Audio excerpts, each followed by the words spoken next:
तेरे बाप इधर मेरे झगड़ा हुई आज बताऊं भैया साहब, सोचो जरा आप, यदि कोई आजकल को पतिवंत है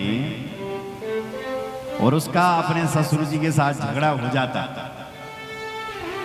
आजकल का कोई पति होता ना और उसके ससुर जी उसको डांट लेते थोड़ा जमाई को, हो सकता है कि ससुर जी को कुछ नहीं कहता क्योंकि पिता जैसा सम्मान देता है ससुर जी को, तो कुछ नहीं बोला ससुर जी को, डांटने दो। पर घर में एक दिन धर्म पत्नी पर बरस पड़ता, घर तेरा बाप वैसा है, तेरा बाप वैसा है, अरे खुद ही सुना दे। पर भोलेनाथ इतने अच्छे हैं, झगड़ा हो गया था बहुत पहले, पर अपनी पत्नी से कभी नहीं बताया कि तेरे बाप से मेरा झगड़ा। आज देवी तेरे बाप उधर मेरा झगड़ा हुई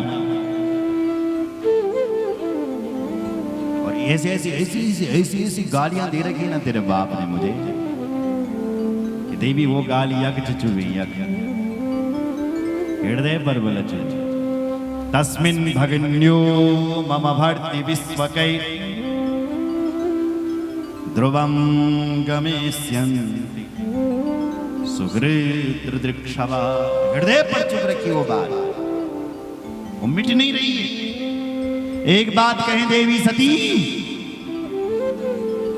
यदि कोई बाण मार दे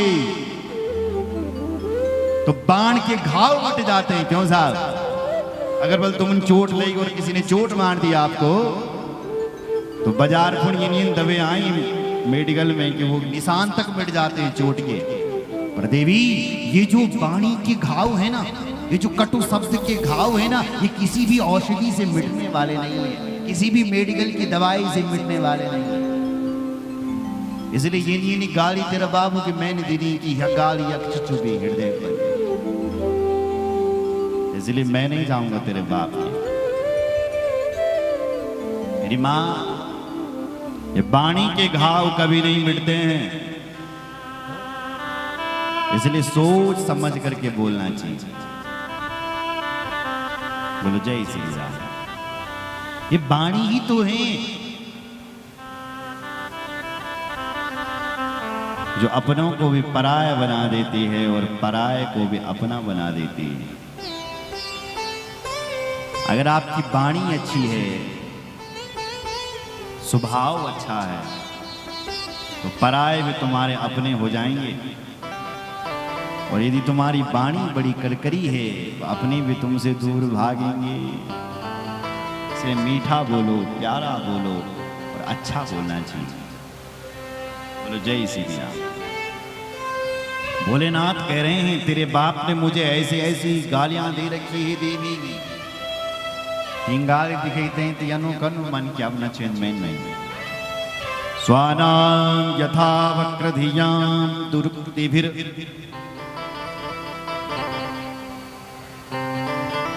दिवानि संतप्यते मरमताड़ि तप्यते। आज भी मुझे वो गाली तपाती है। सती जी ने हाथ जोड़े, हे महाराज अगर मेरे बाप ने आपको कुछ भला बुरा कह दिया तो आप माफ करें, पर चलो क्षमा कर दो, आपका नाम ही तो क्षमावान है भोलेनाथ। भोले बाबा ने कहा कैसे जाना, बिल्कुल नहीं, मैं नहीं जाऊंगा। और देवी मैं तुम्हारे लिए ये भी कह रहा हूं कि तुम भी मत जाओ, तुम भी मत जाओ।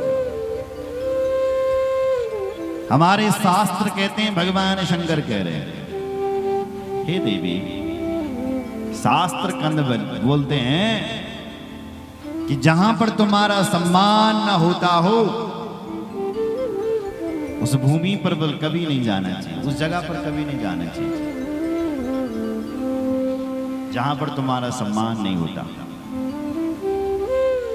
आवत ही हर से नैनन नहीं सने, तुलसी ये तहाँ न जाए कंचन बर से आपती हर से नहीं। जो लोग तुम्हें देख करके हर्षाते नहीं हैं, मुस्कुराते नहीं हैं, ऐसे लोगों के घर पर नहीं जाना चाहिए।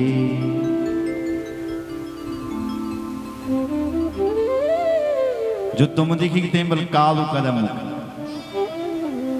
आयु में डेरा तय के डेरा न छीन बल कभी नहीं। ठीक छे भले तय खूब भंडारो क्यों नहीं बोला बोल घर पर लाए सोना क्यों ना, यहां तक कह दिया क्यों ना वहां सोना क्यों ना बन रहा हो। अगर वो व्यक्ति तुम्हें देख नहीं सकता देन मन मायर आदमी की आया तो उसके घर पर नहीं जाना चाहिए। जिसने तुम्हें देख करके मुंह काला करना है उसके घर पर बल सोने की वर्षा क्यों नहीं हो रही हो तब भी वहां नहीं जाना चाहिए। इसलिए देवी मत जाओ, मत जाओ। मना किया बोले बाबा मैं तो बिल्कुल नहीं जाऊंगा। सती जी समझाने लगी हे महाराज क्यों ऐसा कर रहे हो, आप मत जाओ महाराज, लेकिन मुझे आज्ञा दे दो, मुझे जाने की आज्ञा दे दो। मैं जाऊंगी ना तो अपने पिताजी को समझा दूंगी। तो मुझे तो आज्ञा दे दो। भगवान शंकर ने कहा तुम भी मत जाओ, तुम्हारे भी तक भरो नहीं नानू, तुम भी मत जाओ। लेकिन सती जी एक नहीं मानी तो भगवान शंकर ने अपने आंखें बंद कर दी।